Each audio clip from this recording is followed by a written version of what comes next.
किसी ने कहा बिना कलश के प्राण प्रतिष्ठा कैसे होगी, किसी ने कहा बिना कलश के प्राण प्रतिष्ठा कैसे होगी, किसी ने कहा जब चुनाव ही प्राण हो तो सोचो कौन सी प्रतिष्ठा दांव पे लगी होगी। लोग तो कुछ कहेंगे, लोगों का काम है कहना, आप जन की बात मत सुनना, सिर्फ मन की बात करना। फिर भी खुश थे हम, फिर भी खुश थे हम।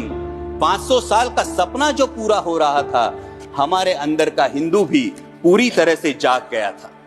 तो चल पड़े अयोध्या की ओर, राम लल्ला की दर्शन की आस लगाए। चल पड़े अयोध्या की ओर, राम लल्ला के दर्शन की आस लगाए। जो सामने नजारा देखा वो देखकर दंग रह गए। वो 3 मंजिलें, 400 खंबे, 32 सीढ़ियां, जय श्री राम का नारा लगाते हुए हम सीढ़ियां चढ़ने लगे।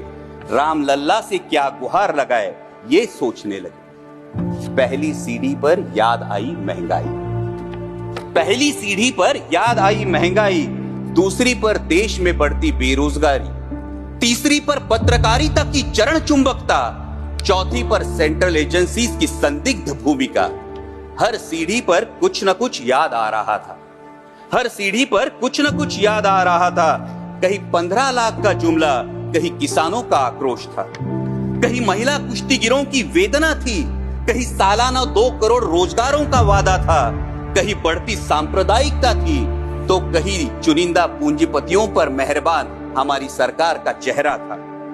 इस वास्तविकता ने झंझोड़ने के बाद, इस वास्तविकता ने झंझोड़ने के बाद भी हम अंधभक्तों की तरह चलते गए। होश तो तब संभाला जब राम लल्ला के दर्शन हुए।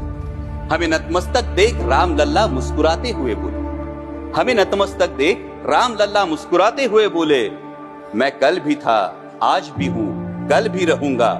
जितना इस मंदिर में हूं उतना ही तुम्हारे मन में रहूंगा।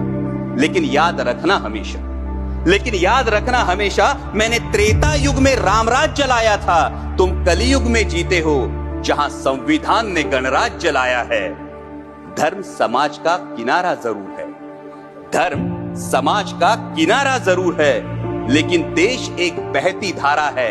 किनारे को धारा के बीच में लाया तो प्रवाह अड़ जाता है, प्रगति के पथ से हट जाता है।